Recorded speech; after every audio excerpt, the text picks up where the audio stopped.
அல்லேலூயா. நாங்க பாத்தீங்கன்னா யாரு எதை கொடுத்தாலும் நாங்க வாங்குறதுக்கு ரெடியா இருக்கோம். உண்மையா இல்லையா?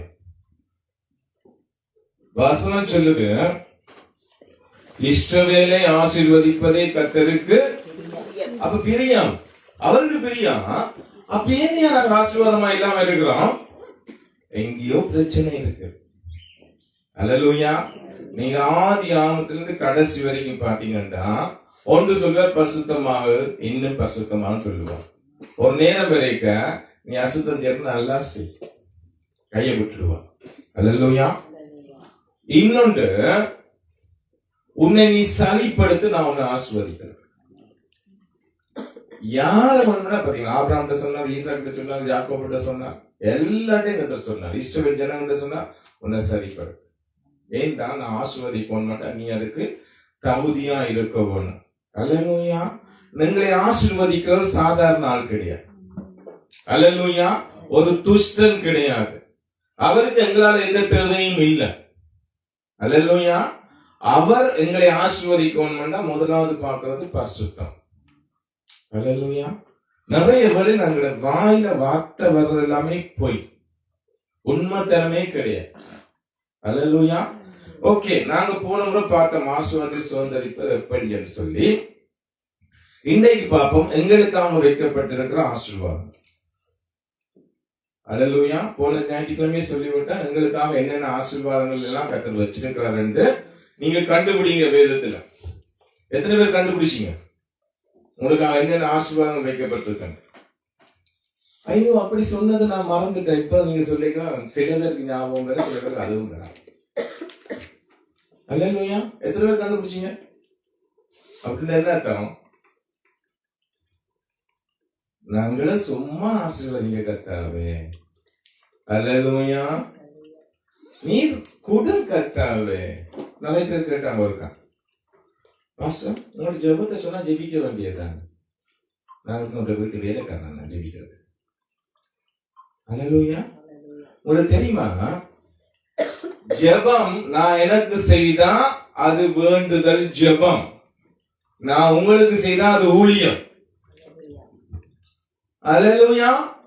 அதனால்தான் ஊழியம் செய்வோம், கர்த்தருக்கு பரிசுத்தமா இருந்தா அந்த ஜெபம் கடந்து வரும். இல்லாட்டி அவன் அழுது புலம்பி கண்ணீர் சொரிஞ்சு செத்தவனுக்காக புலம்புறது போல புலம்பி ஜெபிச்சாலும் ஒன்று நடக்காது. அல்லேலூயா. அது ஊழியம். அல்லேலூயா. உங்களுக்காக செய்தா அது வேண்டுதல், உங்களை தேவையில்லை தேவனுக்கு அறிவிக்கிறீங்க. நான் உங்களுக்காக செய்தா அது ஊழியம். நீங்க வச்ச ஆட்கள் கிடையாது. கர்த்தருடைய ஊழியக்காரங்களும் அபிஷேகம் பண்ணப்பட்டவங்களும் கர்த்தருடைய வேலையை செய்யும்படியாக நியமிக்கப்பட்டிருக்குது. உங்களுடைய ஆசீர்வாதங்களை பெற்றுக் கொள்ளும்படியான வழி வகைகளை சொல்லும்படியாக வைக்கப்பட்டிருக்குது. காதுள்ளவன் கேட்க கடவுள். உனக்கு ஆசீர்வாதம் பண்ணுவா, பிசாசு தருவான், கூரையை பிரிச்சு கொண்டு தருவான். அப்படியே உன்னை சேர்த்து கொண்டு போய் அக்னியும் கந்தவும் நிறைய கடலுக்கு கொண்டு வரும். அவன் கொடுக்கிறதுக்கு அவனுக்கு நீ அடிமை, அவனுக்கு சொந்தக்காரன். அல்லேலூயா. நீ அவன்கிட்ட ஏதாவது பெற்றுக்கொண்டா நீ அவனுக்கு சொந்தம். அதனால அவன் வலுக்கட்டாயமா உன்னை ஆசீர்வதிக்கும்படி விரும்புகிறான். அல்லேலூயா. ஆனா பிரச்சனை என்னன்னா, கர்த்தர் நியாயாதிபதியும் கூட. அவன் ஆசீர்வதிச்சு அந்த ஆசீர்வாதத்தினால நீ பாவத்தில நியாய தீர்ப்புக்கு வந்தீங்கன்னா, கர்த்தர் அடிச்சா கொண்டா வியாதியில போட்டா அந்த சாத்தானால ஒன்றும் செய்ய முடியாது. அல்லேலூயா. அது உன்னோட முடியாது. 4 தலைமுறைக்கு இந்த பிள்ளை பிள்ளை பிள்ளை பிள்ளைக்கு கடந்துவர். உன்னுடைய பிள்ளை அதை இயேசு ரத்தத்தினால தடை பண்ணினா இல்ல, அங்கால இருந்து ஒரு 5வது சந்ததிக்கு போகும். பிள்ளைங்க பிள்ளை அதை தடை பண்ணினா, சாபத்துல இருந்து வெளியில வந்தா அங்க தடையா, இல்லாட்டி அப்படி சந்ததி சந்ததி சந்ததி 4 போய்கொண்டே இருக்கு. அல்லேலூயா. அதான் அப்புறம் சொன்னா, நான் ஒருத்தன் சிரட்டை கூட எனக்கு தேவை. சோதம் குமார ராஜாக்களுக்கு சொன்னா, இந்த சிரட்டை கூட எனக்கு தேவை இல்லையா, என்னை கர்த்தர் ஆசீர்வதிக்கிறார். அல்லேலூயா.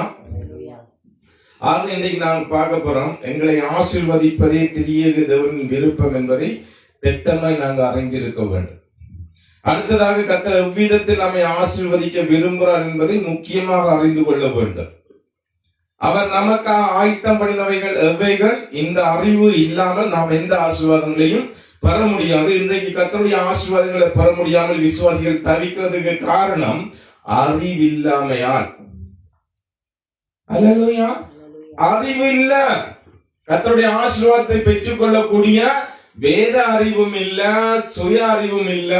நாங்கள் யாராவது சொல்றதிலேயே தங்கி கொண்டு இருக்கோம். அல்லேலூயா. வசனம் சொல்லுது, என் ஜனங்கள் அறிவில்லாமையால் அழிஞ்சு போய் கொண்டிருக்கிறாங்க. என் ஜனங்கள் அறிவில்லாமையால் சங்காரமாகிறார்கள், அறிவில்லாமையால் சிறைப்பட்டு போகிறார்கள் என்று வேதம் சொல்கிறது. முதலாவது அவரை அறிந்து கொள்ள வேண்டும். அடுத்து அவர் நமக்கு வைத்திருக்கிற ஆசீர்வாதங்களை தெரிந்து கொள்ள வேண்டும். ஆபிரகாம் தனக்கென்று வைத்திருக்கிற வெட்டின துறவுகளை ஈசாக்கு கண்டுபிடித்திருக்காவிட்டால் அதை தோண்டி அனுபவித்திருக்க முடியாது. கர்த்தர் உங்களுக்கு என்று உருவாக்கி வைத்துள்ள ஆசீர்வாத துறவுகளை நீங்க தான் கண்டுபிடிக்கணும். அல்லேலூயா. அதுக்கு தான் வேதத்தை படிச்சு கொண்டே இருக்கவன். அல்லேலூயா. புரியுதோ புரியலையோ படிச்சு கொண்டே இருக்கவன். நான் 40 வருஷத்துக்கு முதல் படிச்ச வசனம் எனக்கு புரிஞ்சுதோ புரியலையோ படிச்சு கொண்டே இருந்தேன். அந்த வசனம் எல்லாம் கர்த்தர் இப்ப ஞாபகப்படுத்தி கொண்டு இருக்கு.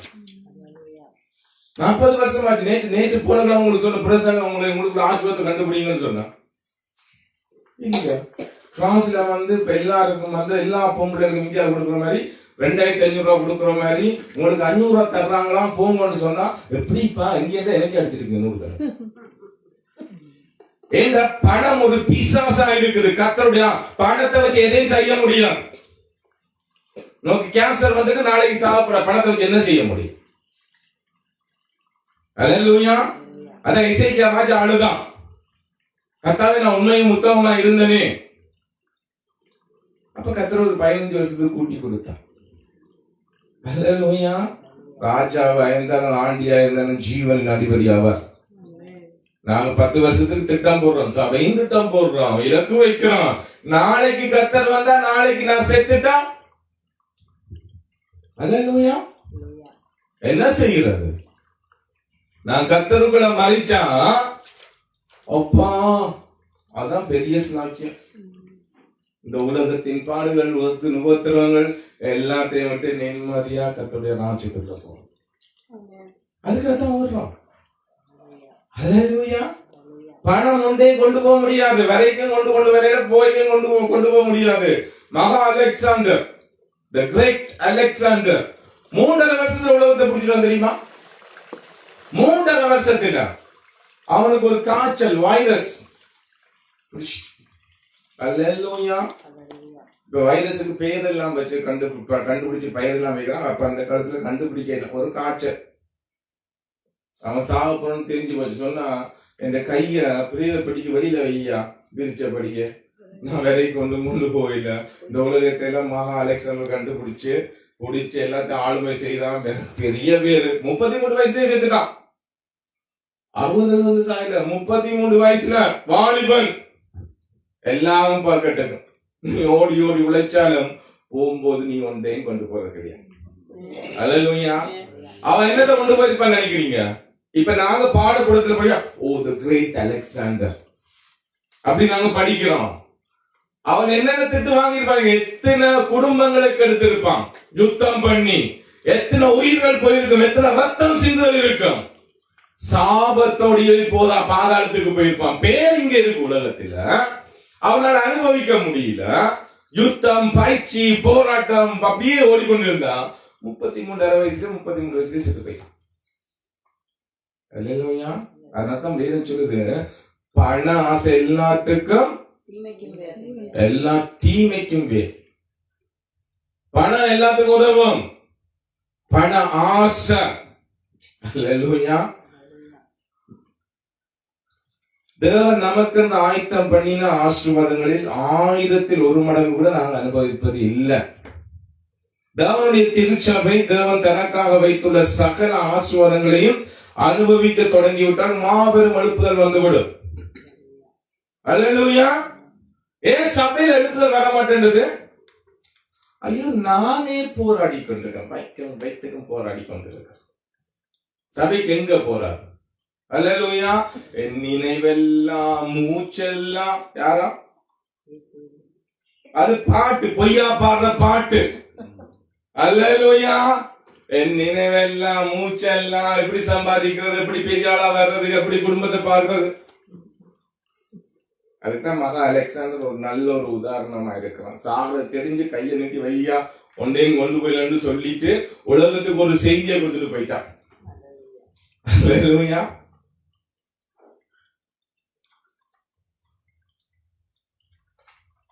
அதனால்தான் எழுப்புதல் இல்லை. இந்த சபைக்கு விரோதமாக சபையை கெடுக்கும்படியா ஒரு எதிராளியானவன் அவன் பயங்கரமா கொஞ்ச காலம் உண்டு சொல்லி அவன் பயங்கரமா வேலை செய்யறான். நமக்கு எவ்வளவு காலம் இருக்கண்டே தெரியாம போராடி எங்களுக்கு அவங்க போராடி கத்திரத்திலே இருந்து ஆசிரமத்தை பெறதில்லை, எங்களுடைய ஆசிரமத்தை பெறதில்லையா. கடைசியில அப்படியே ஏங்கி காட்டு அட்டாக் வந்தது, பிபி வந்தது, இப்படி என்னென்னா வந்து வியாதியஸ்தரா தான் மாறிக்கொண்டிருக்கிறோம். உண்மையா இல்லையா? அதனால்தான் எங்களுக்கு முன்பாக கர்த்தர் வச்சிருக்கிற ஆசீர்வாத கண்ணு பார்க்குது இல்ல, மற்றவனும் சொல்றான் இல்ல, நமக்கு இன்னும் ஆசீர்வாதம் வச்சிருக்க தீர்க்க தரிசனமும் இல்ல. அல்லேலூயா.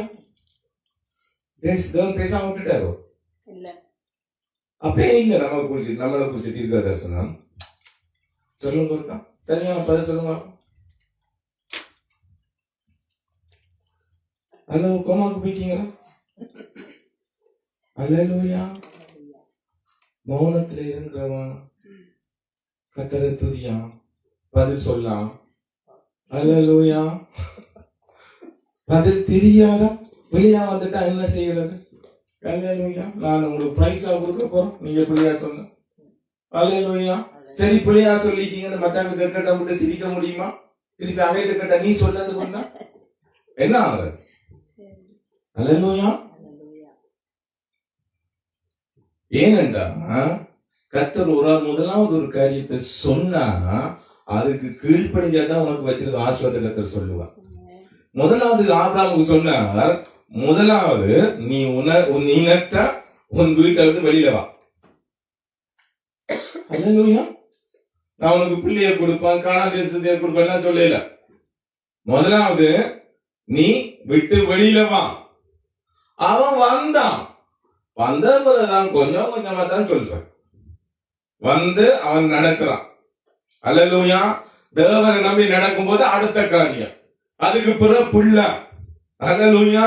அதுக்கு பிறகு உன் சந்ததி இந்த தேசத்தை சுதந்திரிக்கணும். சும்மா அடுத்தவன்னு சொல்றதுக்கு கர்த்தர் பேய் காட்டுவோர் கிடையாது.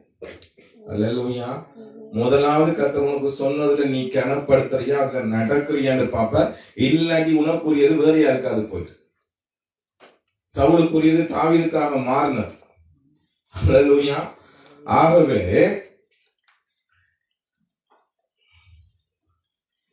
நீங்கள் மனம் உடைந்து தவிக்கலாம், ஆசீர்வாதம் நிறைந்த எதிர்காலம் இனி எனக்கு இல்லை என்று எண்ணி விடாதீங்க. உங்கள் பிள்ளைகளை குறித்த கவலை நாடு தோறும் நெருக்கலாம். பொருளாதார செழிப்பு தேவ சித்தமல்ல, இருப்பதை வைத்து காலம் கழிக்க வேண்டியதுதான். பஞ்ச காலத்தில் சாகாதபடி கொஞ்சம் கிடைத்தால் போதும் என்று நீங்க எதிர்பார்க்கலாம். நீங்கள் இதுவரை வாழ்ந்த வாழ்க்கையை திருப்பி பார்த்தால் சஞ்சலமான நாட்கள் என்று சொல்ல தோன்றலாம். இனி கர்த்தர் அநேகருக்கு ஆசீர்வாதமா இருக்க முடியாது என்று முடிவுக்கு வந்துடாதீங்க. உங்களை திடப்படுத்திக் கொள்ளுங்கள். உங்கள் தேவன் உங்களுக்கு வாக்குத்தத்தம் பண்ணின அனைத்தையும் திறந்த மனதோடு கேளுங்க. அல்லேலூயா. நாம் ஆசீர்வாதங்களால் நிரம்பி செழிக்காதிருக்க முக்கிய காரணம் அறியாம தேவன் நமக்கு கொடுத்திருக்கிற ஆசீர்வாதங்களை நாம் அறியவில்லை. அறிந்து கொண்ட பின்பும் அதை அனுபவியாதிருக்க காரணம் அவிசுவாசம். கர்த்தர் உங்கள் ஒவ்வொருவரையும் பூர்ணமாய் ஆசீர்வதித்திருக்கிறார். படிங்க எபேசியர் 1:3. எபேசியன்ஸ் 3.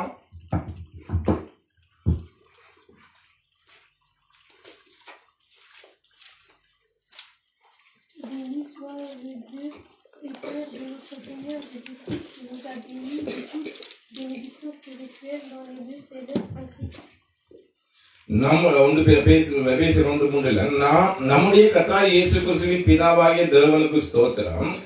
அவர் கிறிஸ்துவுக்குள் உன்னதங்களிலே ஆவிக்குரிய சகல ஆசீர்வாதங்களினால நம்மை ஆசீர்வதிச்சிருக்கிறார். ஆசீர்வதிச்சிருக்கிறாரா? ஏற்கனவே ஆசீர்வதிச்சாச்சு. அல்லேலூயா. அப்ப நாங்க பெற்றுக்கொண்டோமா, பெற்றுக்கொள்ளவில்லையா?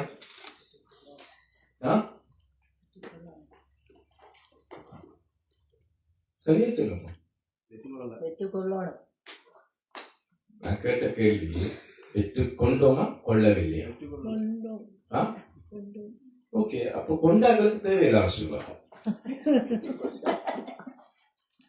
உண்மையா இல்லையா? நான் பெற்றுக்கொண்டேன்ப்பா. அல்லேலூயா. இப்ப எனக்கு அபிஷேகம் நான் பெற்றுக்கொண்டேனா, பெற்றுக்கொள்ளலையா? பெற்றுக்கொள்ளலைன்னா நான் பெற்றுக்கொள்ளணும். பெற்றுக்கொண்டா திருப்பி அபிஷேகம் போடணுமா? என்ன செய்யணும்? அனல் மூட்டி எழுப்பவன். அல்லேலூயா. இங்க ஆசீர்வாதம் வந்து பார்த்தீங்கன்னா ஆசீர்வதிச்சிட்டார். அப்ப நான் பெற்றுக்கொள்ள என்ன காரணம்? நீங்கள் கிறிஸ்துவுக்குள் இருப்பதை அறிந்திருந்தால் ஆவிக்குரிய சகல ஆசீர்வாதங்களால் நிரம்பி இருப்பீர்கள். ஆவிக்குரிய ஆசீர்வாதங்களால் நிரப்பப்பட்டிருக்க முடியும். சரியா? 2 பேதுரு 1:3-4 வரைக்கும் அது Pierre Antoine Arcade.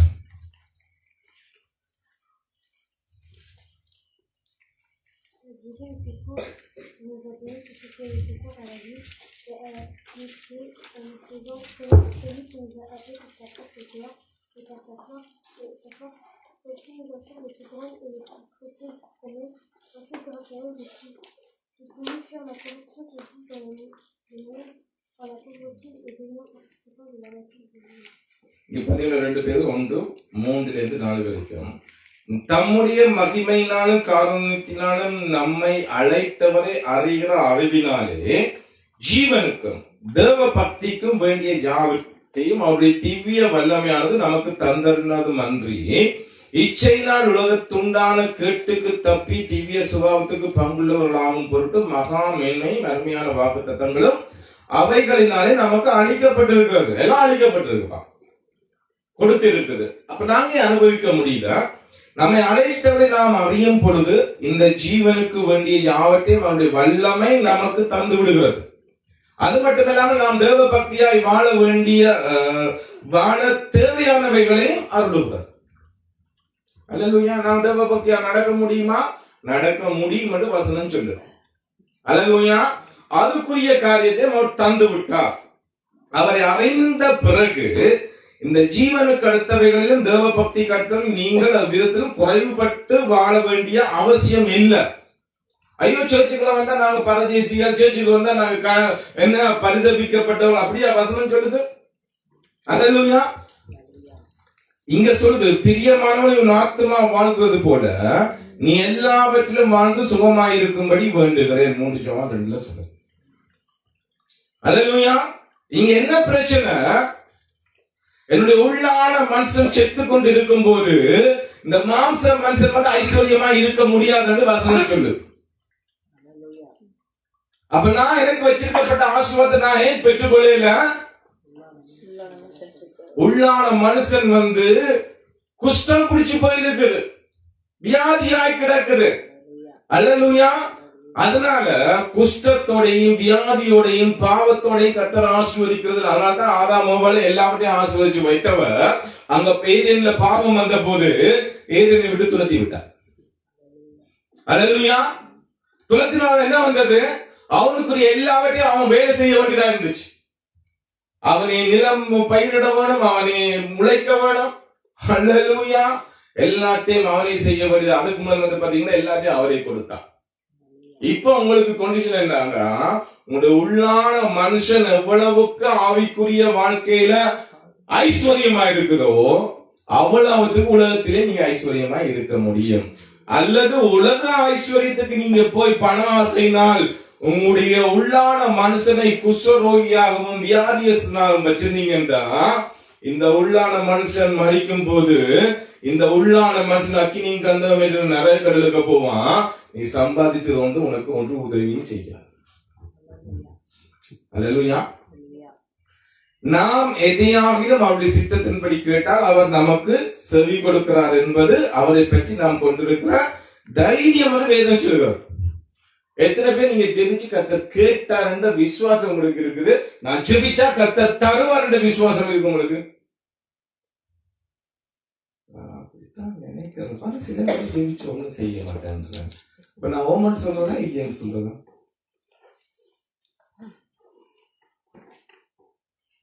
அல்லேலூயா சொல்லுங்க. வசனம் அவருடைய சித்தத்தின்படி கேட்டா செய்தே ஆக வேணும். சொன்னவர் பொய் சொல்லாதவர், மனம் மாறாதவர். மனுஷன் தான் அடிக்கடி மாறுவான். அதனால நீ தான் அடிக்கடி மாறுவ, நான் மாற மாட்டேன். சொன்ன வார்த்தை சொன்னதுதான், எந்த மாற்றமும் கிடையாது.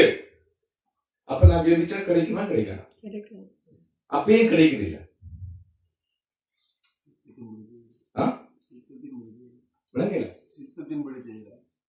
சித்தத்தின்படி நான் கேட்கல. அப்படியா?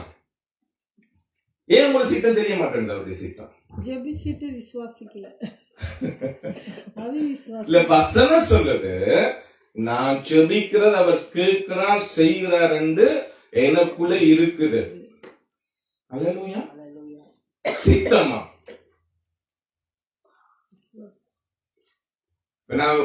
நான் தேவனுடைய சித்தம் இல்ல. இப்ப நான் ஒரு பிளைட் வாங்குறது, இப்ப நிறைய ஊழியக்காட்ட பிரச்சனை பிளைட் வாங்குவோம். நமக்கு பார்க்கிங் இல்ல. இப்ப அவங்க பெரிய பங்களா எல்லாம் வச்சுக்கிறாங்க. அதனால இப்ப பங்களா வந்தபடிதான் இப்ப பிளைட்டுக்கு ஆசைப்படுறாங்க. அல்லேலூயா. பறந்து பறந்து ஊழியம் செய்யணும்னு சொல்லி நல்ல விஷயம். நமக்கு இருக்கு அதெல்லாம். அல்லேலூயா. ஆமே.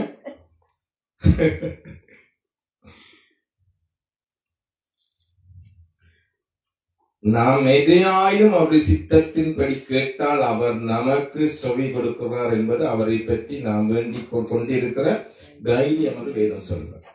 ஆகவே இந்த தைரியம் உங்களுக்கு காணப்படும் வரை எந்த ஆசீர்வாதங்களையும் முழுமையாக உங்களால் சுதந்திரிக்க முடியாது. அல்லேலூயா. இப்ப நீங்க தேவன்கிட்ட பேசுறீங்க, ஜெபம் பண்ணாங்க, நீங்க தேவனோடு பேசுறீங்க. சரியா? நீங்க இன்னொரு ஆளுக்காக ஜெபிச்சீங்கன்னா அது ஊழியம், அது ஊழிய கணக்குல வந்துடும். நீங்க சிலர் அதுக்கு பாத்திரமாங்களா இல்லாட்டி கூட அந்த ஜெப தேவனால் செய்யப்பட வேண்டியதுன்னா அது கர்த்தர் சிலவனை செய்திருவோம். இப்ப உங்களுக்காக நீங்க ஜெபிக்கிறீங்க, இல்ல கர்த்தர் எனக்கு தருவா அந்த நம்பிக்கை எனக்கு இருக்க வேணும். நம்பிக்கையே வருது இல்ல, ஜெபிச்சு ஜெபிச்சு கடந்து வர இல்ல அப்படின்னா என்ன செய்யணும்? ஜெபிச்சு கொண்டே இருக்கணும். விடாம 15 வருஷம் காணுமா? குடுக்கிறதுக்கு கடவுள் நேரத்தை குறிச்சிருக்கிறார். அதுக்கான நேரம் இல்ல, அதுக்கான நேரத்துல நீங்க சரிப்படும் வரைக்கும் கர்த்தர் பார்த்து கொண்டிருப்பார். இப்ப உங்களுக்கு கொடுக்க வேண்டும் என்று சொன்னா